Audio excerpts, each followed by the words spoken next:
We are back for another episode of the Rave Story TV, and her youthful energy is making me all happy and all like, way, we've got another Rave Story TV. And normally we have really old people up here who are normally way past 50 years of age. But today we've got Millz. And I'm half the age. Who is 25. This young woman is half the age of moi, and she has been DJing for me for 5 or 6 years. Yeah, something like that. But beyond her DJing for my events at Unity in the Sun for 5 or 6 years, she is absolutely flying in the world of DJing. Thank you. All DJs do that, don't they? Yeah. She's flying in the world of DJing, and also her energy with her jungle and drum and bass and new music made me go, I'm going to change some of the energies at my Unity in the Sun event. Millzy. Hey. Welcome along to the Rave Story TV. Thank you. Thanks for having me. Congratulations on being the youngest person who's ever been. Come on. Girl. So, before we get into your full journey of DJing, because sometimes I think I get the story a little bit wrong of how you ended up DJing for me at Unity in the Sun. How did you end up DJing for me at Unity in the Sun? Let's see if it confirms with my brain. Yeah. So basically, I came to Unity when I was about 17, I think, or it might have been 18. Is it 18? You were just turning 18 because we don't let anyone under 18 go. That's why. And Sonia said, yep, she can come, she's 18 now. Yeah, so I literally just turned 18, and then my dad said to me, I've got a gig in Cavos next week, do you want to come? And I thought, you know what? I'll come. And it was because at the time I actually just broke up with my ex-boyfriend, and I was really sad, and I was like, you know what, I need something good in my life, right? I need a holiday, I need something good. And he was like, yeah, I'm going Cavos next week, do you want to come? So I was like, cool, yeah, like I'll book my tickets. So I got on the plane, actually went without him. So I went on the plane in the morning because there was no room left on his flight, basically. Yeah. So he went in the evening, turned up in Cavos. Like, I was absolutely loving life. Like, everyone was just welcoming me, like, with open arms. Like, everyone was just so lovely. I literally became part of the furniture before my dad even got there. Like, everyone was just, like, parenting me. Like, it was great, honestly, so great. And then, obviously, like, that was the first year of Unity, and, like, just loved it so much. What year was that? 2018. So 7 years ago. Yeah. Wow. Yeah, so obviously, because I was born in 2000, so like I was 18 in 2018. What? Yeah. 7 years ago. I know, mental. Time has gone quick, right? Yeah. So first year was amazing. I was like, I need to come back every single year now. So second year when I came back, I brought my USB just in case, because, you know, I started DJing like at home and playing at house parties and stuff at uni, and I just thought, like, I'll just bring it just for the fun, like, in case, you know, something happens. You know, you've got to bring your USB if you're a DJ. It's just rude not to, just in case. But anyway, I was on the boat party. It was, I think it was the Thursday or something. Usually do it on the Thursdays, right? So I did the boat party. My dad was playing, Ragged Twins were playing. And then one of the DJs didn't turn up. And it was Deirdre. She said, I think you said, oh, someone didn't turn up. Who can play? Like, who's going to fill their slot? But there were no other DJs on the boat. And Dee went, oh, Minnie's got a USB. Millz has got a USB. Oh, do you want to play? And you just thought, I'll give it a go. Like, why don't you just, like, you know, play back to back with your dad and see, like, you know, that was my first ever gig, basically. Well, first ever. It was really random. Like, for me, I was like, oh my God, I was absolutely shitting it. Like, I didn't know what to expect. Like, I'd only played in house parties and stuff, like, as a joke when I was younger for fun. Yeah. And then I'm here on a boat in Cavos playing back to back with my dad with the Ragged Twins. Like, the most iconic moment ever. Like, I will never, ever, ever forget that moment. But that was, like, the first ever time that I played at Unity. And then after then, like, you was off. You started booking me. Yeah, right. So actually, the only part of the story that I've had wrong when I say to people, for some reason, I thought it was a boat party. A pool party. No, it was definitely the boat party. It was definitely 100%. So my story has been right. in my brain. And then fast forward, do you remember that time when I said to you, you was playing and I put your dad and Kenny Ken on back to back after you, and you were playing and I was watching, I was thinking, fucking smashing this here. And I looked at Nicky and Kenny and I went, I should put you two on before her. I remember that. Do you remember that? Yeah, I remember that. And was it No, not Morpheus. It was the one in the streets. Yeah, the streets. Yeah. And like the look Kenny and Nicky gave to me, and then so that was it. The following year, put Millz on last. Millz has got to go on later, and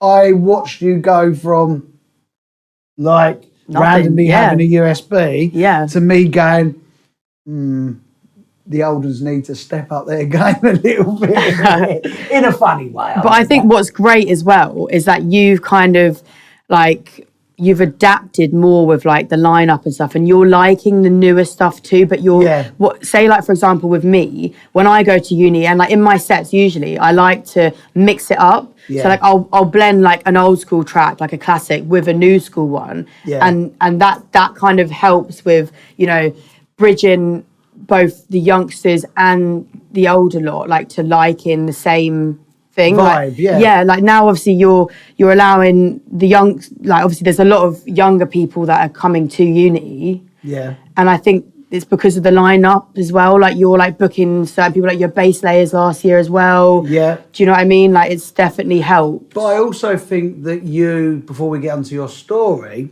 I also think that for you as a DJ, even though you're half my age, a DJ's job isn't just to play the latest bangers or the biggest old school tunes of the past or like the latest cutting edge stuff that no one knows. It's also understanding the heritage or the history or the vibe of a party. So you being able to come to one of my events and make your new music sound authentic by putting old stuff in, and then by having the right MCs, whether that's Ragga Twins or Shocking or Blacker, it makes a set like that for you as a DJ, an occasion that suits this moment. Exactly. And then that way you are absolutely capturing the vibe and the authenticity of what's going on. And I think that is a skill as a DJ. 100%. To go outside of, especially in another country, in a hot country, where there's lots of these older legacy DJs around. And I run that event with Sonia and Jay, and I'm one of those legacy DJs. And I can watch you, listen to you, and my brain goes back to when I was young and think, she's got it. Thanks. She's got it. Thank you. So how did your journey as a DJ start? What made you go onto those decks and give it a go? So for me, like obviously I was born into the music, like with my dad, and like I've always just loved the music. For those who don't know, your dad is? Nicky Blackmarket. Yes. So obviously I grew up with him and I just always loved the music, like, you know, the old school jungle and drum and bass, like that was a part of me. Like that was just like, I always wanted to do what my dad did. That was like a dream of mine. Like people would be like, oh, so what do you want to do when you're older? I wanted to do what my dad did. Like I wanted to be a DJ. I wanted a fun job. But people would be like, oh no, you can't have a fun job. Do you know what I mean? But like you can, if you're doing what you enjoy, then it is a fun job at the end of the day. Do you know what I mean? Exactly. So like that was a dream for me. But when I was younger, like obviously I was at uni, like I wanted to try mixing. Like I just wanted to give it a go. So I bought myself a pair of decks, and it was just the old like a controller, you know, the two together. I think they're the ones that you bring in cabins as well, the little ones. So I bought one of those, and then I started playing at house parties. And well, my dad really just like, people think like, oh, he taught me exactly how to mix, but he actually just showed me how to cue a tune, and then from then on, I kind of just learned myself. Like, it took years to learn how to beat match. You know, selection came over time.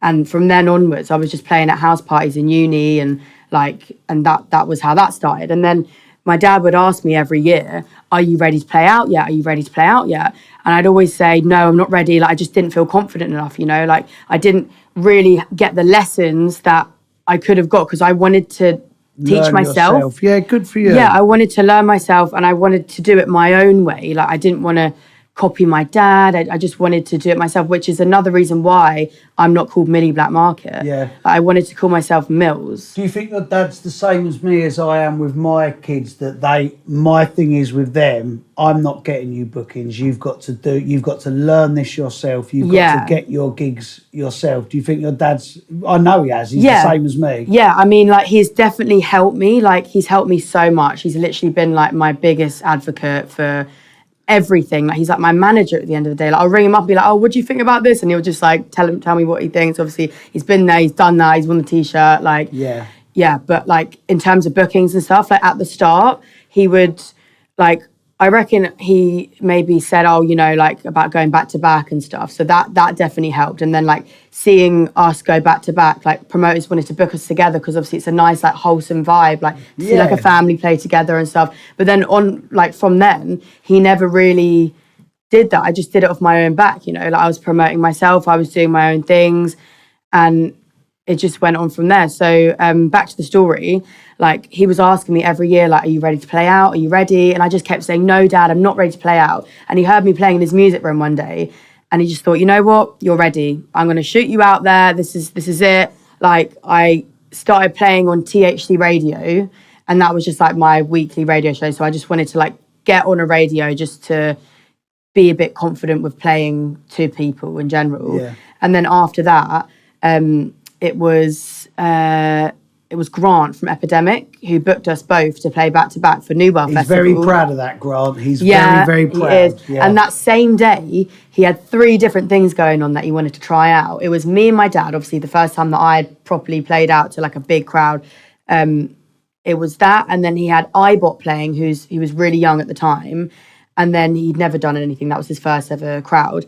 And then he had Innovator and Bellyman, you know, Bellyman and his son, very Innovator. Good, very, very good. Yeah, so like he had 3 different new things that he wanted to try that day. So I played there with my dad and Det and Bellyman on the mic, and it was so scary, not just because there was so many people and it was my first ever like big booking, but because the decks weren't working, like the monitors were crackling out and everything. And like I said to my dad, I was like, is it always like this? Is this how it is to play out? Like everything's just not working? And he was like, no, like this is no. So that was like the first big, like, you know, proper thing that I was booked for, you know, like with you, like it was just a random one-off. And yeah, oh my God. There was no plan. Yeah. So yeah, that's how that kind of started, my first big booking. And then from there onwards, like, I was playing with my dad a lot, and, you know, then I started to do my own things, and now, you know, making music and trying to get out there more. Because in those original days when we come out of COVID, you was on a lot of flyers not with your dad, like loads of things that you were getting on your own. Yeah. You were going out there and going bam, bam, bam, bam, 100%. bam. Yeah. And I think that's a good learning curve. Like, look, everyone's got to learn somewhere. So in our case, being just thrown into a boat party with the Ragga Twins in a big festival gig. Yeah. Something as prestigious as Epidemic, where, you know, Grant's 30 years this year. And even at that level, you've got bad equipment to perform on, you know. Me and your dad played out the other week at 338. Oh yeah. And the monitors were terrible. Oh no. And my mixing was, because I pride myself on mixing, right? Yeah. And your dad and Fat Control were next to me going, is Dan all right? And I'm going, yes, I'm fucking all right. 'Cause he's flipping speakers. And your dad phoned me the other week, and he was laughing away going, he said, I just thought you was having an off day, and then I had an off day. I said it happened. It happens at you at that festival, me and your dad at 338's a massive club. Exactly. You'd think they'd have better equipment or something that works. It was just the way that it was programmed. Yeah. Like, my dad always says, like, you know, it doesn't matter how bad the equipment it is. Like, if things aren't working, you just have to mask it off and make it look like things are fine, because you don't want to be looking like you're panicking on the decks. And then they're out there like that's their escapism, you know what I mean? Like the crowd, that's their escapism. That's where they want to go. They book tickets to see you play. You need to just mask it off and act like everything's fine. Yep. Because you don't want people to be looking at you going, oh, do you know what I mean? While like, you're having a fit. Exactly. So like you need to mask it off. If there's, you know, even if you clang in a mix, like there's a way of like, you know, putting it back in sync. Like that's fine. Everyone's human at the end of the day. You're not gonna like, you know, I don't use sync because I like to do it properly. Do you know what I mean? I like to hear it. Millz, right? I've got this set from Clockstock, right? And I am a perfectionist. Yeah. Right? You become a perfectionist as time goes on, and there was a problem with us. I'm not blaming the tools here, but there was a problem with a CDJ. Right. And I was really fighting every mix. It was like I was in 1994, right? And the set has gone up on the internet. Oh, shit, no. And I'm like, oh, God. Don't do that. All it is comments underneath going, it's so good to hear him play old school. Oh, like as in the old school way of mixing. Billy's fighting the mix. This is amazing. This is like hearing him in 1993. And I'm like, it doesn't really help my anxiety about it not being perfect. But actually, sometimes we are so perfectionate that we forget that those raw elements, those human elements, those mistakes are human. Yeah. And we forget that in a modern era where it's so easy to be perfect, even when you're not hitting sync. Yeah. It's so damn easy. And yeah, I was like, wow, people want to hear me fuck up a mix. It reminds them of the old days. Because you think like, you know, okay, I'm going to go to the club, everything's going to be perfect. I'm going to do my set, perfectionism, that's it. But most of the time you go there, there's always something wrong, at least one thing. The monitors, like even the crossfader, just something, there's always something that's wrong. But you just have to make it work. Yeah. As a DJ, you just professionally make it work. You've got to, before we get back to your story, right? Yeah. The mad thing is like, I got myself to such a perfectionate stage throughout my career that when I got signed to Ministry of Sound, and we actually your dad did one of the albums with us as well. Okay. But I'd got so perfectionate that I'd got my first Ministry album sold like 150,000 copies. Wow. And it was like the pinnacle of me like being perfect in the mix on vinyl, like it was just, it's perfect. Especially if it's an album, like everyone's going to hear it again and again. Forever, it's out there, right? But as the past few years have rolled on, I realised that I potentially got too perfect. Yeah. Overly perfect, overly clinical, even with vinyl, and I think it is important to have a human touch. Definitely. Even the mistakes in the club. So those I'm saying early days, but even 7 years sounded like, wow, 7 years you've been with us. Nice. Right? So Epidemic, you did that. Yeah. What was that like, having that buzz of seeing thousands of people? Crazy. Like there was, I can't remember how many people there were in the tent. It was like 7,000 people in a tent, like going crazy. And because obviously I couldn't hear what I was really mixing because, you know, the headphones were cracking up, the monitors were really bad. I was like listening to what they could hear out there, like the delay. But everyone still said it was really, really good. Yeah. And like, you know, you have all these people telling you how good the set was, and it just created such a buzz that I just wanted to do it again and again and again. It's like being high, do you know what I mean? Like you want to keep doing it. And that's the best high. Oh, of course. That is the best. Do you know what I mean? Adrenaline. Exactly. Yeah. But yeah, that was an unreal experience. Yeah. And having Det on the mic. And that exactly. Sort of his presence and energy out there. He's like, bam. Absolutely. Yeah. Up on the front, and then coming off. You're brilliant. Yeah. Yeah. Of course, you're gonna get that buzz, and you're just gonna run with it. And if you're passionate about it, and then where did that lead you to after that gig? What was that, 4 years ago? I think it was 2020, or no, was that 2019? I can't remember. I can't remember. Life has gone so quick. Yeah, I know. So from there, like some of the gigs you played and I mean, to be honest, I started out playing in a lot of old school events. So like the kind of events that you do, like Unity and like, you know, just rage and stuff like that, like, which is great because, you know, that's the kind of music that I was brought up on, and like I wanted to play like remixes of old songs and stuff like that. So I was playing a lot of old schooly kind of things and then mixing it up and putting my twist on it.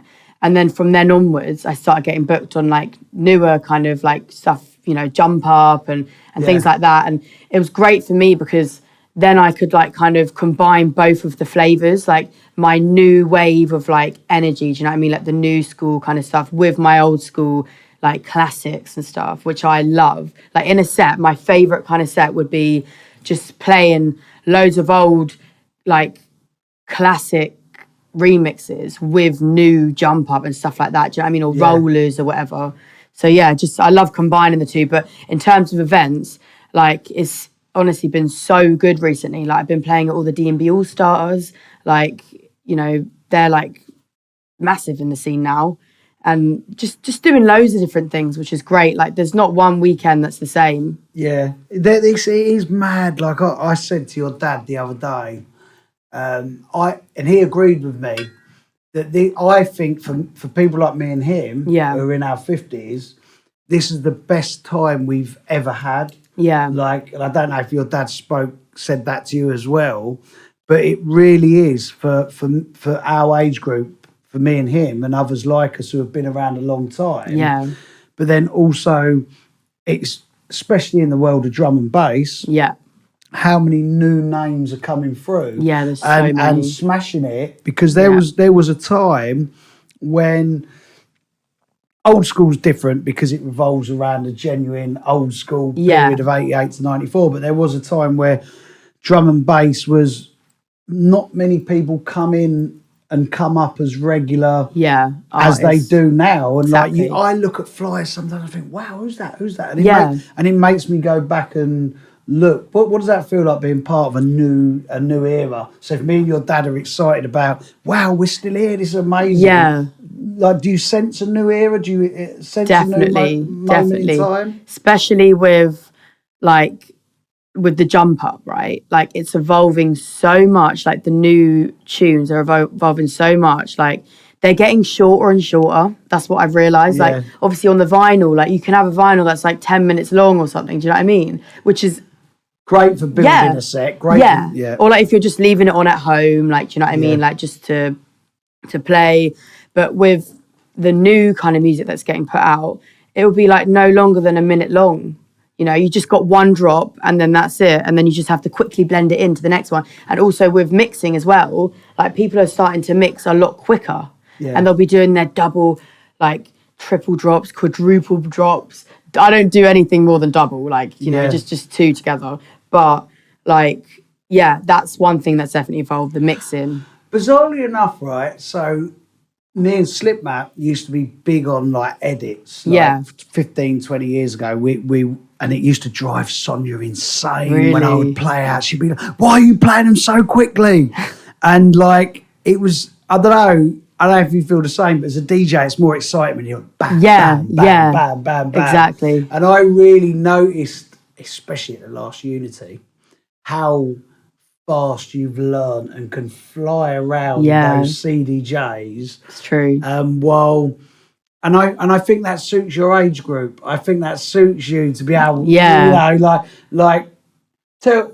am I right in saying your age group, for me, we learnt about music like every summer. Yeah. The music, like if you went from the summer of 88 to the summer of 1994, music went from like 118 BPM house, and before you know it, we got 160 to 170 either drum and bass, jungle, happy hardcore. So but it took 6 long years to get to that. Exactly. Whereas your generation, you can learn that 6 years in one afternoon. Exactly. On the net. But then, so when you're faced with modern technology, you can just bring up so many vibes. And that's what I caught from you. So many vibes in 1 hour. Yeah.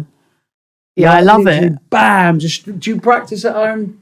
Not really anymore. I used to, obviously, when I was, you know, starting out DJing and stuff, practicing mixes here and there. But now, like, I don't really need to because I'm playing out every weekend. But when I was younger, I was like, oh yeah, mum, I'm just practicing a couple mixes. Like that was literally what I was always doing in my bedroom, was just mixing and mixing and mixing. Now I don't really need to unless like, you know, I want to record a mix or like, I do like mixing for fun. Do you know what I mean? But when you're out as well, and you're sort of you're performing, but you're also practicing and learning on the fly. Yeah. And I don't know about you, but I end up with all kinds of different set pieces that I'd never thought about. That I probably could never ever create at home. Exactly. Or never do as a practice. But all of a sudden I find myself with all these tricks of my set. All of a sudden become part of my set that I'm doing in Leeds and Liverpool and Manchester. I get that all the time. Like favourite mixes. Is that what you mean? Yeah. I get that. Like your favourite doubles or like... Yeah, and your go-to tracks and... And because some people might think, what, they don't practice, but you do radio as well. Yeah, of course. You're always... You're always in this flow. You started making music, didn't you? Yeah. How did that come about? Well, I just thought, like, obviously I've been DJing for a little bit now. Like, I wanted to start producing and, like, showing my sound. Like, just, I want people to hear, like, what's in my head, like, what I want to play. And then, like, I just want people to start playing my music. Do you know what I mean? Like, I want to get a sound out there. I want to show people, like, what I'm doing. And, I've just always wanted to put my own music out, really. So, yeah. How many tracks have you made now? Well, there's a lot of stuff just sitting there, like, ready to go, like, sending to labels and stuff. And then, like, to send to vocalists and whatever to, like, get their vocals on. But, like, stuff that I've put out, maybe, like, I don't know, 12 tracks or something. But, like, I prefer the stuff that I'm doing now because I feel like now that I've got into like the rhythm of making things, you're like progressing. I know, that's what it is. Literally every tune is just getting better, basically. But like as I said, like obviously I like to play old and new. Like I've tried to bridge some tunes as well. So like I've got the old school and new school in a tune, or just some new stuff, or some old stuff. Do you know what I mean? Like it just depends on the vibe. What was the Cutty Ranks read? Was it a Cutty Ranks? Yeah. I love that. Thank you. I'm sure I kept coming up rewinding it. No, do it. Rewind it again. Yeah. No, again. That was the pool vibe, wasn't that it? Was brilliant. Who did you do that one with? So that's my remix. Yeah. But it's coming out soon, and obviously it's the original is Marvelous Kane and Cutty Ranks. So So is that going on Suburban Bass? I think so. Either that or Yard Rock. One of his two. Yeah. Amazing. Yeah. He's putting on an album. That was just like capturing people's head. That is the vibe. Yeah, it? exactly. Cutty Ranks vocals, big energy, bass lines. Yeah, brilliant. And that's the perfect kind of like structure of what I like because it's jungly going into like a new kind of drop, and then it has like still like it's got a few jungly elements in it. Do you know what I mean? In the drop.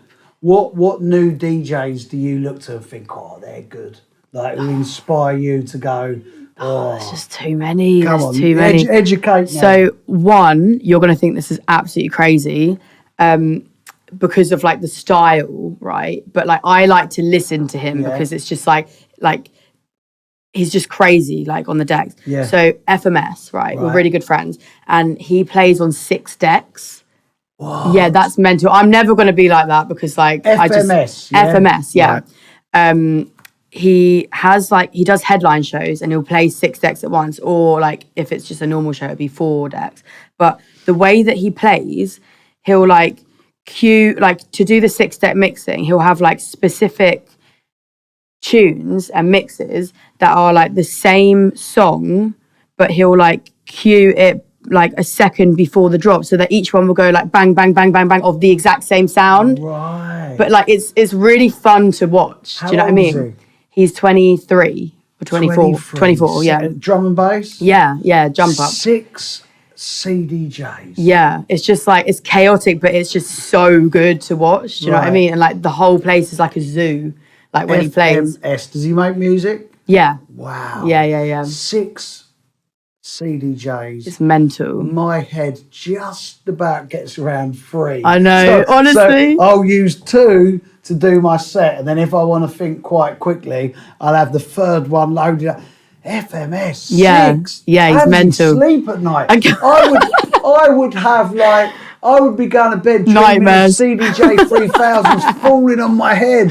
Sonia would be going, what's wrong with you now? Another 3000s falling on my head. Honestly, I don't know how he does it, but other than him, I love bass layers. Like they are like one of my favourite groups. I love them. Come on, Yeah, I love bass layers.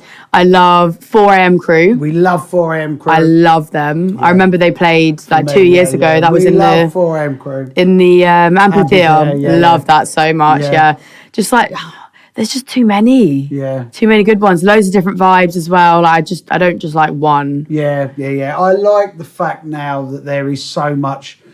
Like I've never heard of FMS. Yeah, right? yeah. But you've now educated me to someone new. Yeah. 4am crew, great friends, been playing their music from when they started. They send me. They actually cut me dub plates. Oh, that's nice. Bass, of course, I love bass. Yeah. Although the one thing that does fascinate me with bass layers, I say this every time. Yeah. How is Spider letting all those people call his mate a dirty bastard? I know. Like, oh, it slips. You dirty They bastard. love it. They love it. Really, and do you know what I love about Spider? Is his ability to just create the most memorable hooks that is literally what I was talking about the other day. Ever had. And it's the most simplest thing. Like the new track, Go Down Low, Bring It Back Up. Yeah. Like it's just the most easiest bars, but like no one would think about that. Like no one else has done that. I don't even play that. New drum and bass, and even I know Go Down Low. Yeah, I go it's just catchy, isn't it? Mate, I go onto my TikTok and pages I'm not even flipping following. Yeah, are sending me Go Down Low. Bring it back up. No, Spider is the like an absolute don. Creating massive anthems and hooks, and he has done forever. Exactly. Like no matter what he touches, whether it's reggae, whether it's drum and bass, whether it's jungle, no matter what Spider touches. So MCs, who do you like to work with MC wise? To work with? Yeah, on your sets. So I have a really good friend called Wiser, MC Wiser. Right, I've seen that name. Yeah, so she works with Triple Threat, that's her group. So it's her, Harry Shotter and Tiny K. Yeah. All three of them are wicked, to be honest, like to work with any of them. But me and her bounce off so well together because like obviously we're good friends anyway. Yeah. So it just like makes it work, you know, and she's got that male dominance kind of voice. You know, there's not that many female MCs that can do what she does. Right. You know, and she's got the bar. She hosts really well. She sings, like she can do everything. So yeah, she's a really good one. Who else do I work really well with? Batman, obviously he's my dad's MC, but like we get on really well anyway. He's like Uncle Fats to me. Uncle Fats, yeah. And there's loads. Yeah, MCs bring the energy, don't they? If you get the perfect, if you're in the vibe, and especially in the world of drum and bass, it's like bam, it can have so much. It can change a set, literally. Oh, absolutely. I had someone called, and I feel so ignorant for only just hearing her for the first time, but Sonia was saying to me, you need to check out this girl called Leanne Louise. Oh yeah, I love Leanne. We do our Raver Tots together. Right, so Sonia was going, check, she's really good, Dan. And me, you know, I'm like I go off and do 1,000,001 things. And then she was on before me at a festival called Beetlejuice. Okay. I'm going to say. She was flipping brilliant. She's unreal. Right? Mm-hmm. My thing is this, you know where I'm really loud, I'm on the decks, I'm on the mic, everything's got to be like an occasion and all that. And like I get the hump, this sounds really bad, I get the hump if I turn up to a gig and the DJ before me could have done not better. Good vibes. And they're, this sounds arrogant, but I want them to, come on, hype them. Yeah. I want to come on and struggle. Yeah. I want to come on and be like, I want to be put into a play. I want to work for my set, right? And Leanne Louise was on. I'm really sorry. It's the first time I've heard her. Even though Sonia kept saying to me, check out this lady. She's brilliant, right? Yeah. And she was on. And like 5 minutes before, I was actually texting Sonia going, she's fucking brilliant. Yeah. And like she had all the call and response, the crowd stuff. Yeah. And like I was like, she likes her edits as well. Like Yeah. she'll sing on top of something else that's not meant to be that song. Do you know what I mean? Like it's just so good. She's sick. Like really, really, really good. Do you think your dad being Nicky? Because I think there's two ways in which it can go. It's either an absolute help, Right. or it means you have to prove yourself even more. Where do you think it puts you? So I think the proving thing was more at the start. Yeah. Do you know what I mean? I feel like when I started, like I felt like I had to, when he kept asking me, are you ready to play out yet? Like I wasn't ready, and I felt like I had to prove to myself first that I could do it and make it sound good and all that kind of stuff.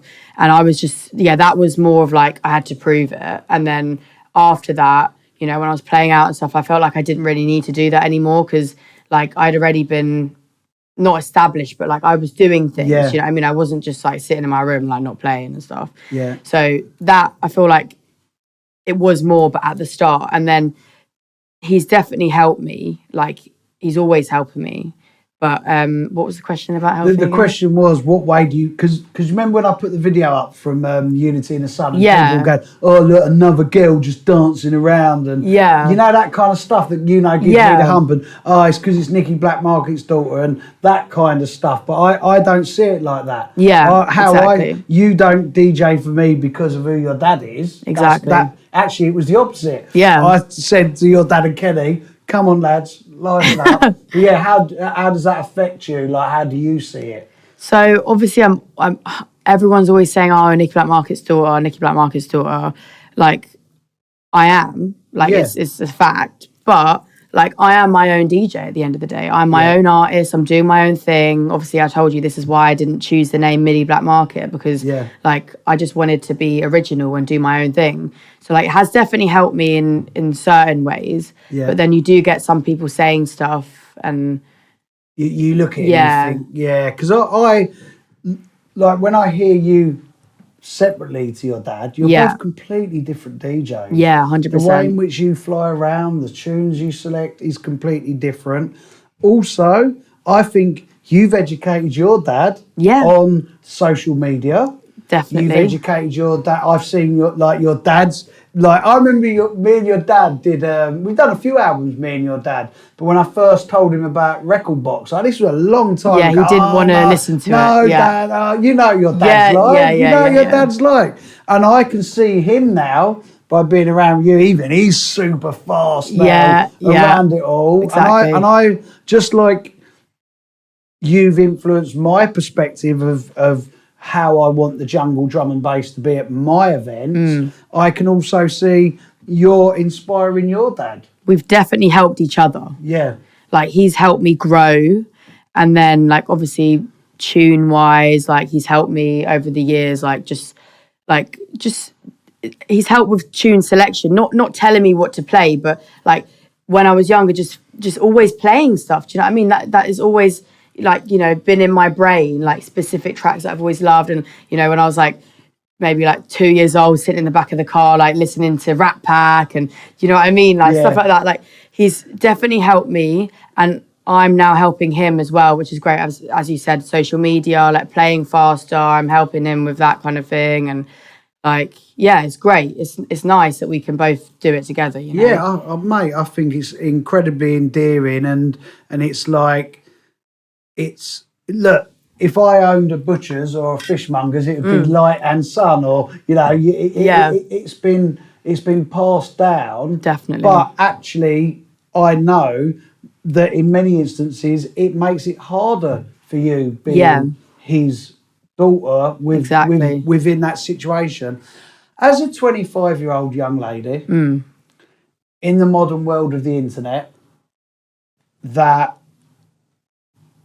for me as a 50-year-old, the internet is incredibly positive in the way in which I convey my message, push all my content out, my passions, my loves, everyone else. Like, if you take this podcast, or, you know, I'm all of the people who inspire me, or I love, or I've been friends with or have worked with, in your case, 7 years, or other people's cases, 38, 40 years, right?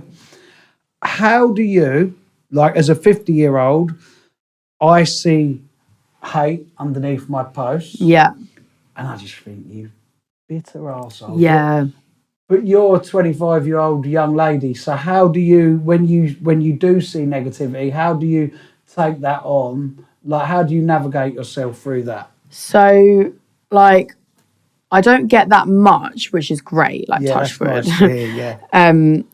But when I do get it, like, it does make me a little bit sad. Do you know what I mean? Like, anyone's going to be sad if they see horrible things. But I usually, like, I never reply. Like, you know, you're better than them anyway. They're just sitting in their room, like, saying horrible stuff about you. Yeah. So I either delete it because I can't be asked to see it on my post, or, like, I just leave it and think, like, you need to do better. Do you know what I mean? Yeah. Like, it's just, it's not nice, is it? Yeah, because it is.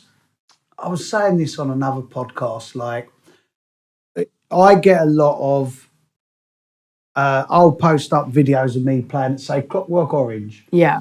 Where the majority of the people in the front are ladies. Yeah. They're on holiday, or they've really looked after themselves, or they've gone away.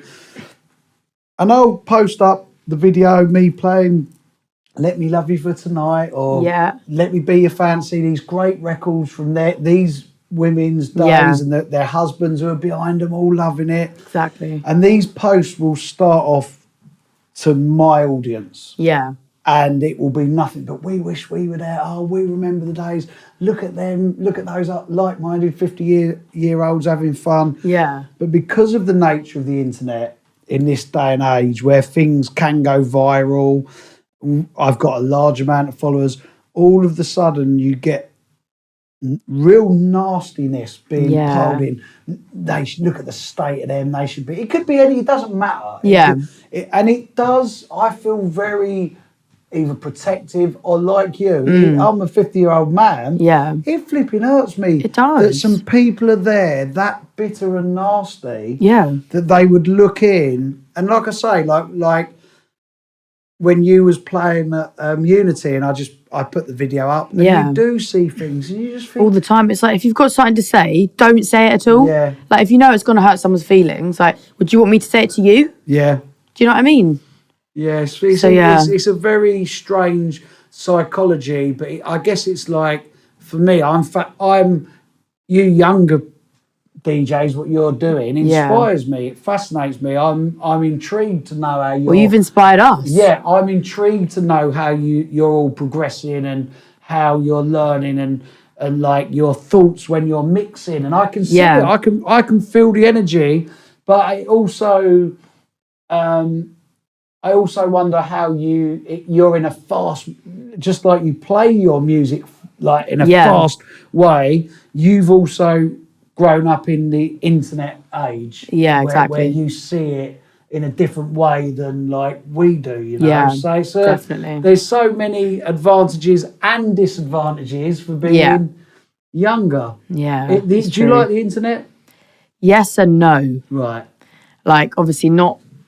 Well, I love to doom scroll. Like, that's one thing about me. Like, when I get on TikTok, I can't stop. Like, I just keep going and going. So that's one bad thing about it. But the good thing is, it's also a really good tool just to use for, you know, promoting yourself, promoting your music. It is great at the end of the day. Like, everyone needs to use it just to help with your business or whatever it is that you're trying to promote. Yeah, ChatGPT. This is my brain. This is an old man asking a young lady DJ who's brilliant. I'm trying to understand like your generation. Like, I love ChatGPT. So do I. It's like my brain, literally. I'm obsessed with it. Mate, I'm like ChatGPT's the greatest invention since the internet. Sonia, she's like, oh, you chatting to ChatGPT.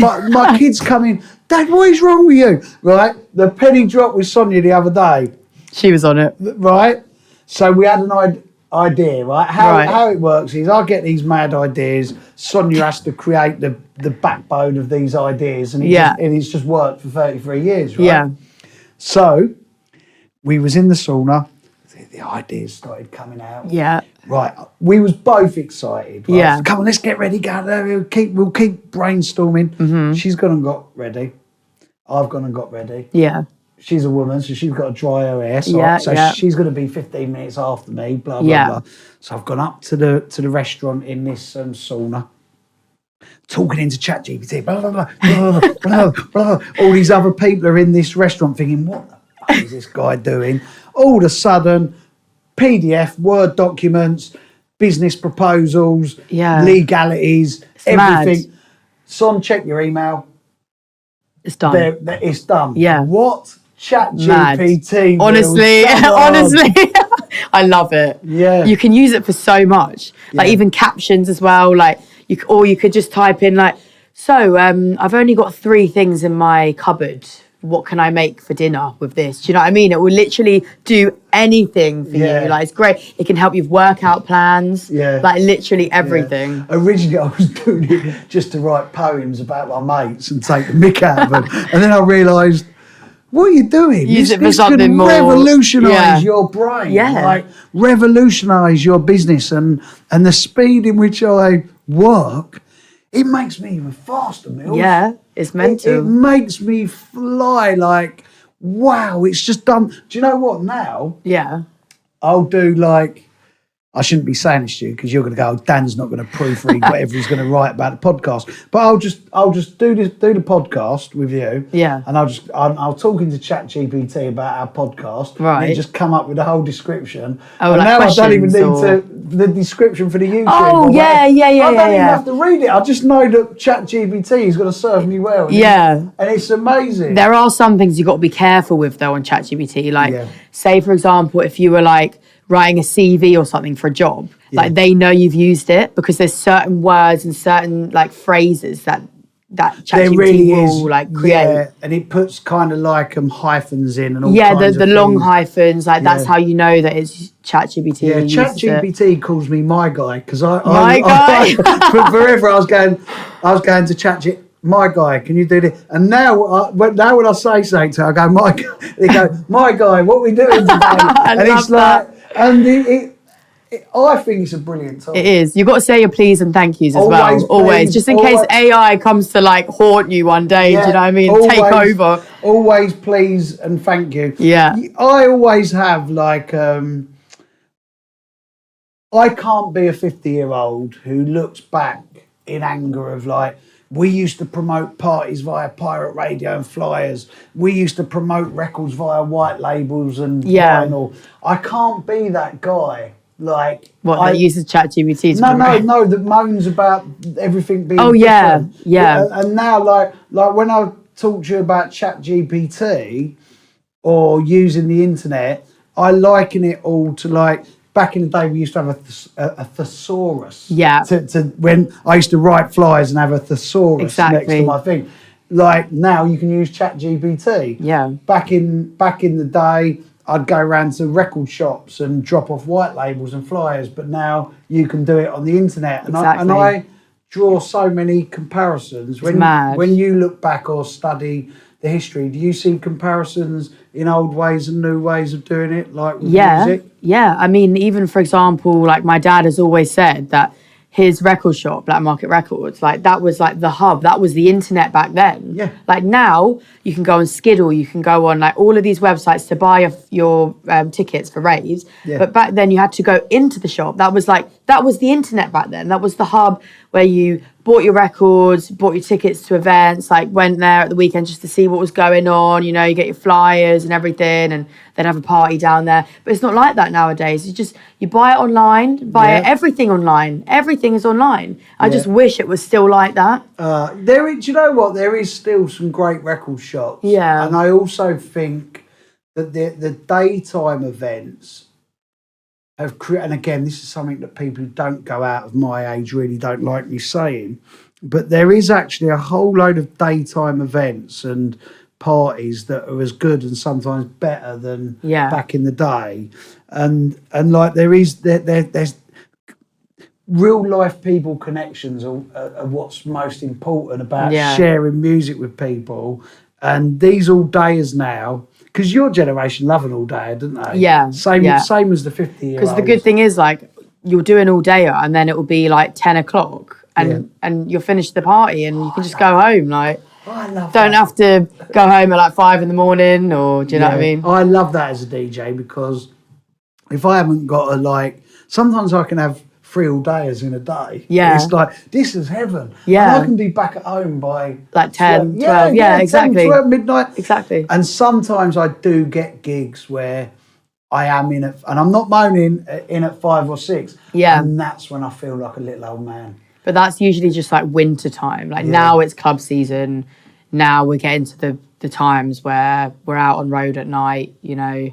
Yeah. Like I do just prefer the summer all dayers, but not complaining because I love it. When you're not DJing with your dad, do you drive yourself? All the time. I mean, we don't even live together. He lives in Gloucestershire, I live in London. So usually we're driving anyway to meet wherever it is. So I do all my driving. I never have a driver and it's just very exhausting. It can be, you know. I bet. Do you must do your driving, right? I'm not trusted in a car because throughout my life, it doesn't matter whether it's the 90s, the noughties, the 10s or the 20s, I still believe that there's no speeding cameras anywhere. Yeah. And basically it doesn't, you know, like where you have all the 20 and 30 mile limits, even on the M1 at 5 a.m, I still believe it's my God-given right to drive through them at 120 miles an hour. Literally, honestly. And I currently have, I'm not proud of this, Millz, in You're front of you. banned, I need to be educating the younger generation. Oh, no. But I've got 3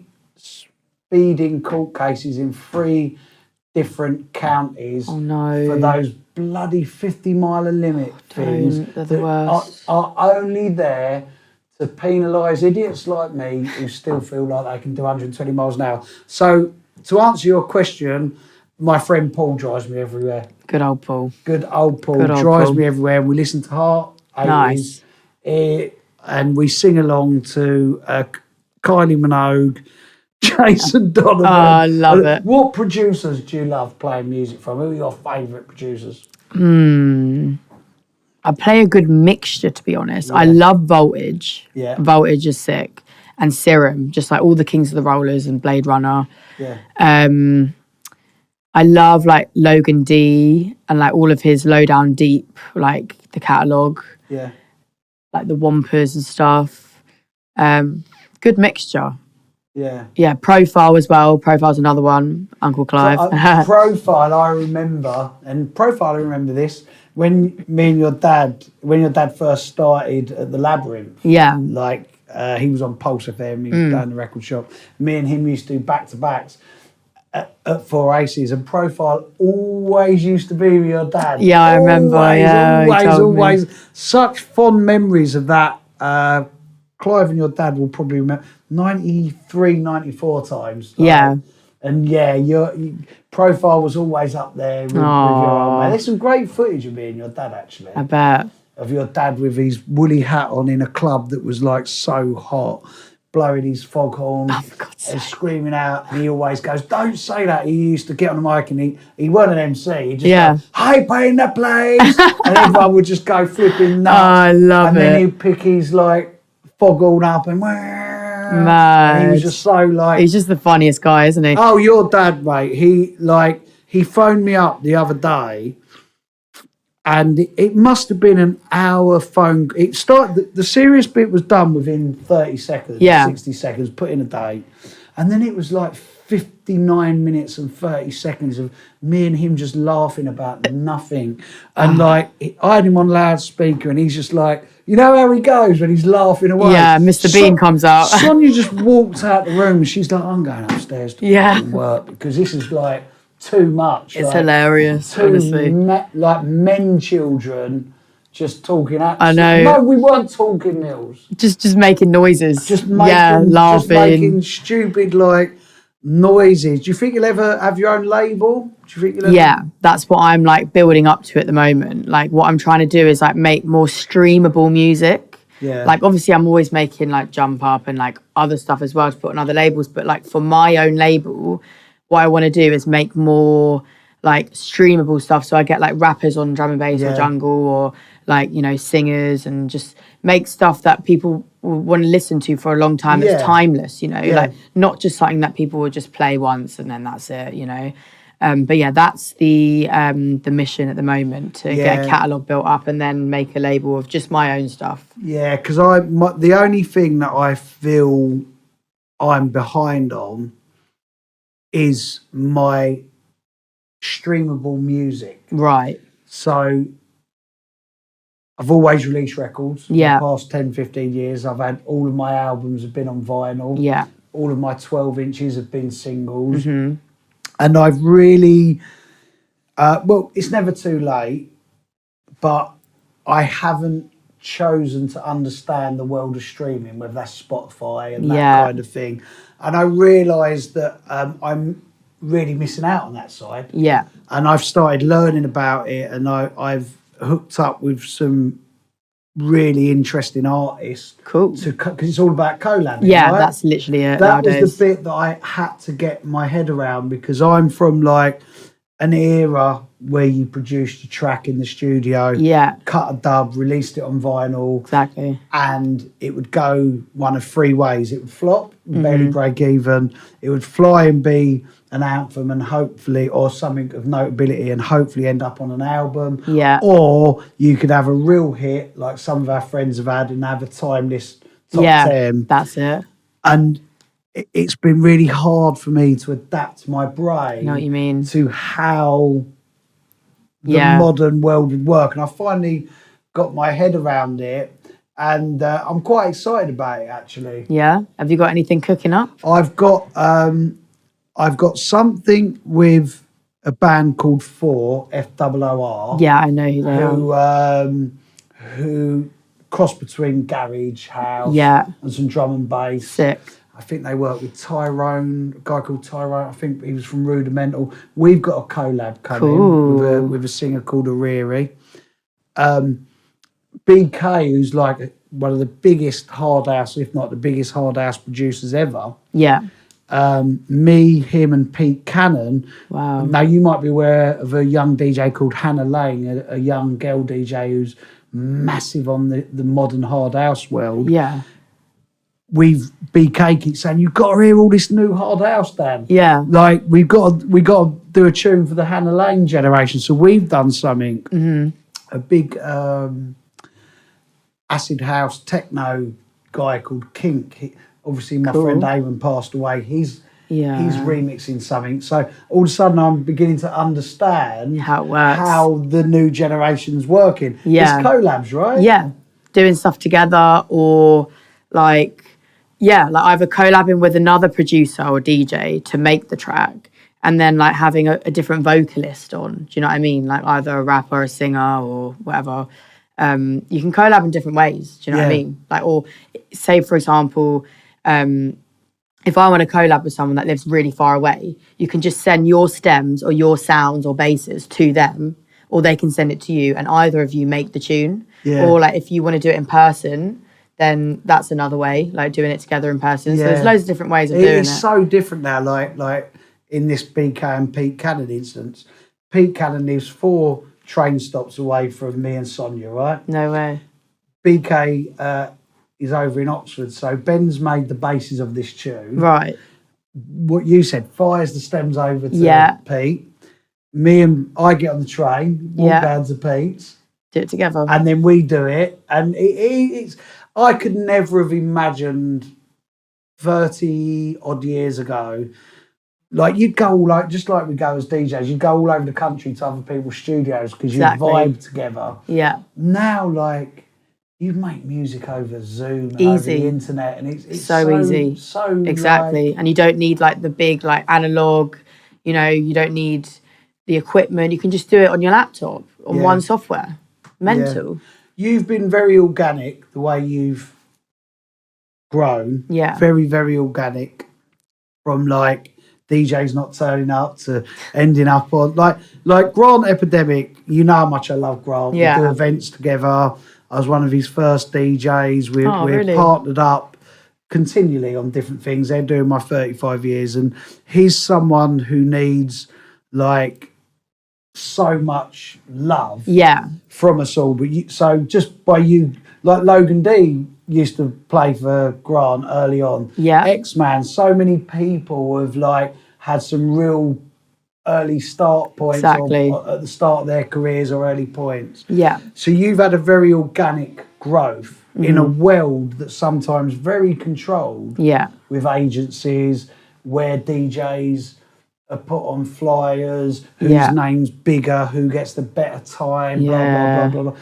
And then you're also in this world where it is all about numbers on Spotify. Yeah. It is about your reach. Exactly. Does that put you under pressure as a young 25-year-old person? Yeah, like it kind of makes you feel like, which way do I go? Do you know what I mean? Do I like, do I listen to the numbers? Do I just do my own thing and like hope that people are going to like what I'm doing? Like, you just have to get that balance, really, I guess. Yeah, because it is like, and again, me and your dad have had the conversation, I don't know, a few months ago.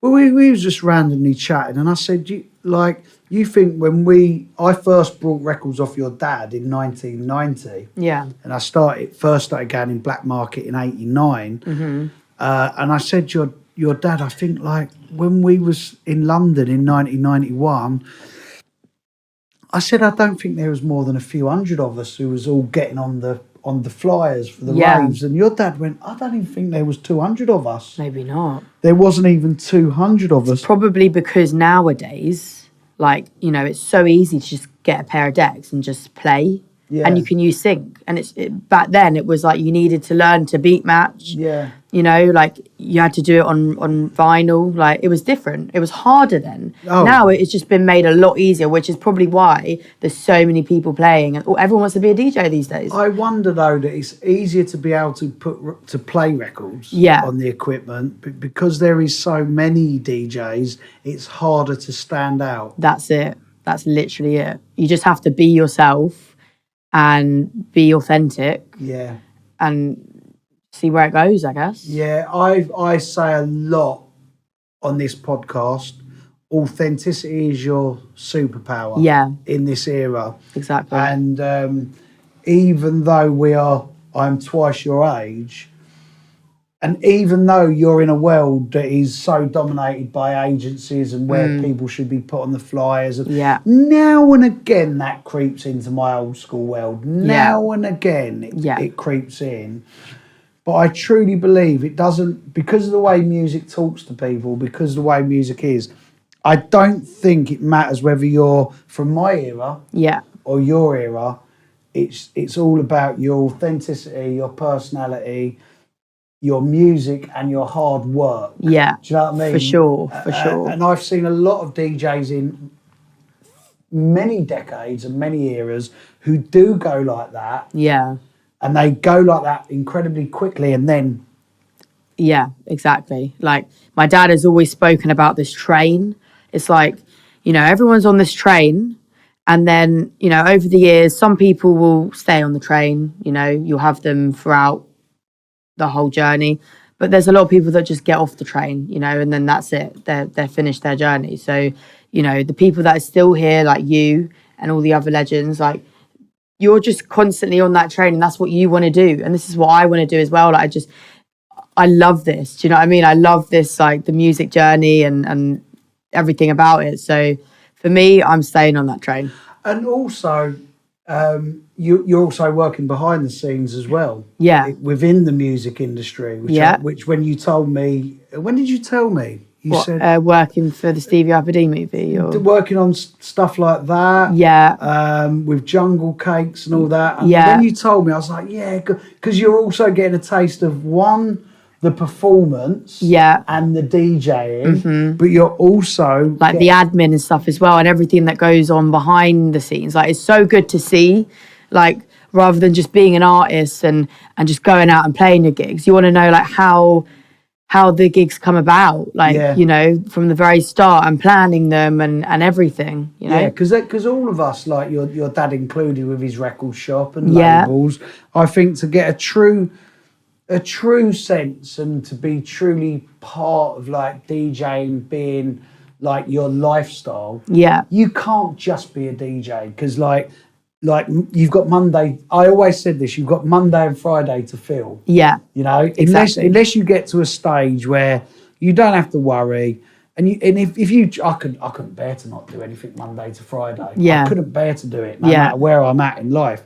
But I think it's so important for you to be getting involved with documentaries, for sure, with record labels, with agencies, with behind the scenes stuff. Absolutely. Because you're so. Even though I went 7 years, wow. Yeah. It's so early on, and the more you learn, the more you're gonna keep growing. As a DJ, what is your vision? My vision, what I want to do. Where you're gonna go, and where how do you see Millz in 10 years? So one thing that I've always just wanted to do is play at Boomtown, and I actually played this year at Boomtown, right? Well done. So thanks. Like I've always gone there. Like this was my 8th year that I went to Boomtown, but the first time that I played. So the next step will probably be mainstage Boomtown, and that would be like obviously years and years to come. But for me, that is like a vision. Yeah. Other than that, like I guess just making like hit records or something like that, you know, something to do with producing. Yeah. Yeah. Do you know what the thing is? It's all an organic journey. Yeah. Like I've never ever had a plan, Millz. Yeah. I've never all I've ever wanted to do is DJ. Yeah. That's the plan. Yeah. I never even had a DJ name when I started. Really? All I wanted to do was exactly, DJ, right? Yeah. And everything else has organically happened because I've wanted to do it out of passion. And I've seen so many people come and go who've had the most amazing business plans, like management and agencies around them and all this stuff. But ultimately, it was just... The passion needs to be there before... Like, you need to just be so passionate about what you're doing to just keep doing it and always want to do it. Yeah, 100%. Yeah. Like your dad, he's like a fine example of like, everyone can still phone him up and book him direct. Exactly. And he's the busiest drum and bass DJ ever in the history of drum and bass DJs the world over. Nicky Jobs. Yeah. And he's like, what I see such a like, just like a little boy, do you know what I mean? Like, we always call him Peter Pan. Yeah. Like, he's always excited about everything he's doing. Doesn't matter how tired he is after the weekend of billions of gigs. Yeah. He's still happy and enjoying it. Does that make you happy and inspire you and drive you on? Definitely. Yeah, because he does. He just like, he fascinates me. He does, He fascinates me, that youthful energy. And that's what it is. Exactly. When so many of his peers are like, some have got like far more laid back. Yeah. Some don't take on as many gigs. Some don't do as many things. But I feel like whenever I talk to your dad and whenever I see your dad, and which is a lot to be fair. Yeah. Which is a lot to be fair. He always cross paths. Yeah. And there's always a phone call and there's always somewhere where we cross paths, like you say. I always see the same person who I first ever met in 1990 in Blackmarket Records. Happy, smiley. Even down to the point where he's the one still taking the bookings. Exactly, yeah. And that's inspired me so much because, like, I know there's a lot of people, like, my age that will, like, only take the big bookings. But for me, I want to do everything. Yeah. Like, I want to say yes to everything. I want to play anywhere that I can get booked. Yeah. Like, it doesn't matter if I'm playing in like some little pub, do you know what I mean? Like a random pub somewhere, or playing a massive event, like, you know, even the small ones, like that's how you feel the energy, the small ones, because you can see their faces, you know who's raving, like you can feel the energy. Yeah. But yeah, I love just being able to play anywhere, and that's something that I've definitely got from him, because like it's just inspiring. It's contagious. Like like when my dad passed away, when you've done it a long time, sometimes you don't notice things, or you 35 years I've done it, your dad as longer, you know, you're in this mode, and sometimes you don't really notice how much you're achieving or what you're doing because it's what you've always done. And when my dad went, he kept all of this memorabilia from when he used to drive me when I was like 16. Stuff I never kept. And like I would go, you mentioned Boomtown, I'd go Boomtown or Glastonbury or Festival and I'd rip off the things, in the bin they go, because it's just another weekend. Exactly. My dad kept that stuff from the sanctuary and everything. And that's what made me go, come on. Yeah.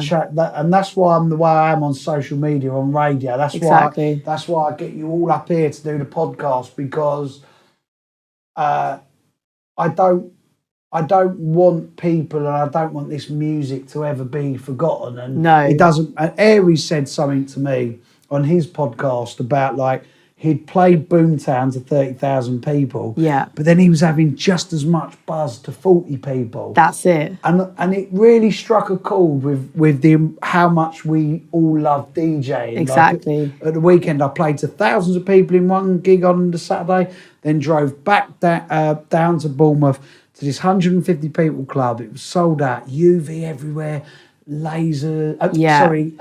strobes, smoke machine, everyone packed in, 2-hour vinyl set with my mate John. And I got just as much buzz out of that. Yeah, 100%. As thousands of people. That's what I love. I just love being able to play anywhere, like have the ability to play anywhere as well, you know, and like just read the crowd and know, depending on what kind of, you know, I always feel like it's always the first about 10 tunes that you play that you know what kind of vibe it is. In there, yeah. Like you can test out different kind of stuff, but then you'll just be able to see by the way they're dancing or if anyone's leaving or anything like that, just to know what type of set to play. Do you know what I mean? DJing, yeah. Real organic, grassroots DJing. Do you think you'll ever go into the realms of 2-hour sets and 3-hour sets as you progress on? Yeah, I mean, I've done 2-hour sets. Yeah. I don't know if I've done 3-hour sets other than radio, but yeah, I'm always down to play whatever. Yeah. You know, it's fun. I don't care how long I'm playing for. I just want to keep playing. Like, Brilliant. 1 hour isn't enough. 1 hour. 1 hour is never enough. Millz, 1 hour was never enough. Like, we always say, it went so quick. Yeah. It went so quick. And that's it, you're off, and the next one's on. And it's just like... Yeah, I'm making every set at Unity next year 2 hours. Yeah, good idea. Everyone's doing 2 hours. And, great idea. And suddenly something that I'm doing next year with all the promoters who I play for, book regularly, I'm doing 2, 3 and 4 hour sets in all the local areas and that's really events nice because I did a 12-hour vinyl set. Wow. For charity. Wow. It started, my back was killing me. Yeah, I bet. How did you go to the toilet? Oh, God. You don't get bad back.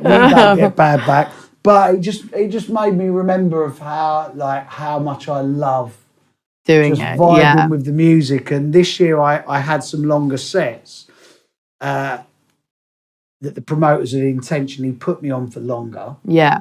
And I also had some last hour sets in which the club owners wanted me to go on for half hour longer or an hour longer. And I was like, I remember when I used to do this back in the early 90s, 2, 3, 4 hour sets. And I want this again. Exactly. Yeah. That's a great idea to do at Unity though. 100%. Oh, come on. Because would you make the parties longer as well? Or? No, I think less DJs and play for longer. Because everyone who goes there loves what you all do. Exactly. Yeah. They're all going. They all know why they're going there. Yeah. They've all like for many years grown with what you do. What your dad does. What the hard house DJs do. What they just want to see it for longer. Yeah. Yeah. And I just think all around it will make it more fun for them. Yeah. More fun for you because they have their favourites, right? We exactly. know.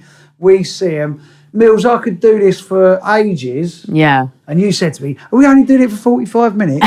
We're far longer 1 hour later. Yeah, we're far longer than that. So when I'm 60, you'll be 35. Damn. I know. That's crazy. Will I actually? Yeah, if you're 25 now. Yeah. I'm 50 now. 60. Age is just a number. Right. So, but... It will be interesting to see because I'm not stopping this podcast. I'm not saying I'm doing this podcast we'll do it again. 10 years. We'll do it again. 10 years time. But we will have a catch up. Yeah. I don't know when we'll have our catch up. But we'll do because it's blown my mind 7 years. Yeah, mental. In my head, it was like 2 years ago that you found yourself on the decks. Mental, gone fast. Yes, I just didn't see 7 years. But yeah, it's always me and Sonia are always proud when we see you on the decks playing and doing your thing, I love it, and your energy and all that. So. Thanks. Well done, and keep going. Thank you. And keep inspiring the world and teaching your dad how to use the internet.